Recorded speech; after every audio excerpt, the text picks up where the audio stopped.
আমি প্রান্তিকা দে নতুন একটা রেসিপিতে সবাইকে স্বাগত জানিয়ে আজকের রেসিপিটা শুরু করছি। তো আজকের রেসিপিটা কি চলুন একবার দেখে নিই।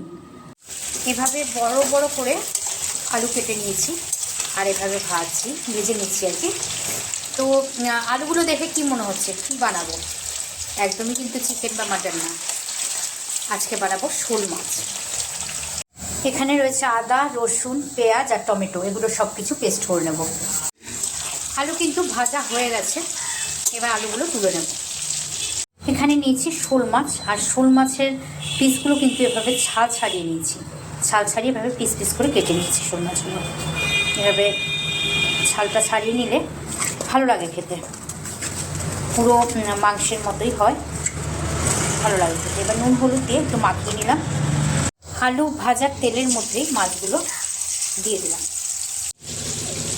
আলু ভাজার তেলের মধ্যে শোল মাছগুলো এভাবে দিয়ে দিলাম, দিয়ে এবার ভালো করে একটু ভেজে নেব। মাছগুলো কিন্তু ভাজা হয়ে গেছে, এবার মাছগুলো এক এক করে তুলে নেব।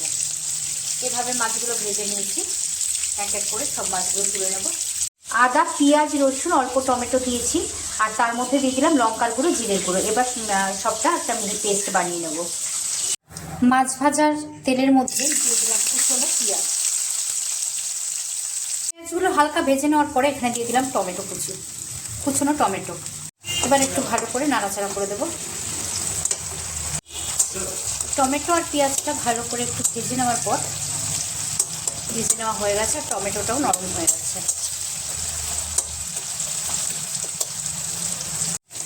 এবার দিয়ে দিলাম বেটে রাখা মশলাটা। এবার মশলাটা ভালো করে কষিয়ে নেব। এর মধ্যে দিয়ে দেব পরিমাণ মতো হলুদ, দিয়ে দেব পরিমাণ মতো নুন। এবার সমস্ত কিছু একসাথে ভালো করে কষিয়ে নেব। কিন্তু ভালো মতো কষানো হয়ে গেছে, এর মধ্যে দিয়ে দেব ভেজে রাখা আলুগুলো।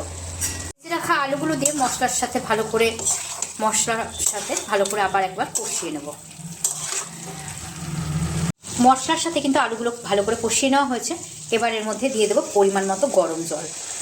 ঠান্ডা জলও দেওয়া যায়, কিন্তু গরম জল দিলে টেস্টটা কিন্তু ভালো থাকে।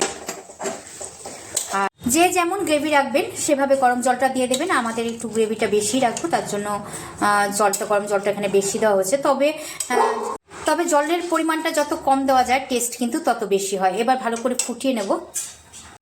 এবার ঝোলটা ভালো করে ফুটে গেছে, তার মধ্যে দিয়ে দিলাম একটু গরম মশলার গুঁড়ো। ঝোলটা ভালো করে ফুটে যাওয়ার পরে দিয়ে দেবো ভেজে রাখা মাছগুলো। তারপর সমস্ত একসাথে ভালো করে নাড়িয়ে চাড়িয়ে মিশিয়ে নেব।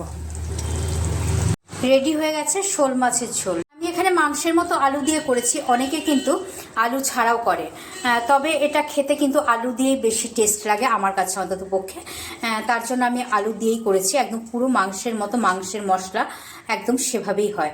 আর এটা কিন্তু রেডি হয়ে গেছে, আর দারুণ টেস্টি, দারুণ টেস্টি।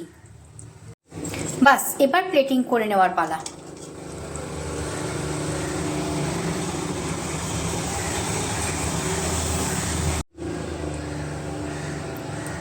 মাছটা কিন্তু ছাল শুদ্ধ রান্না করলে এতটা টেস্ট লাগে না, বা আমার পরিবারের কেউ পছন্দও করে না।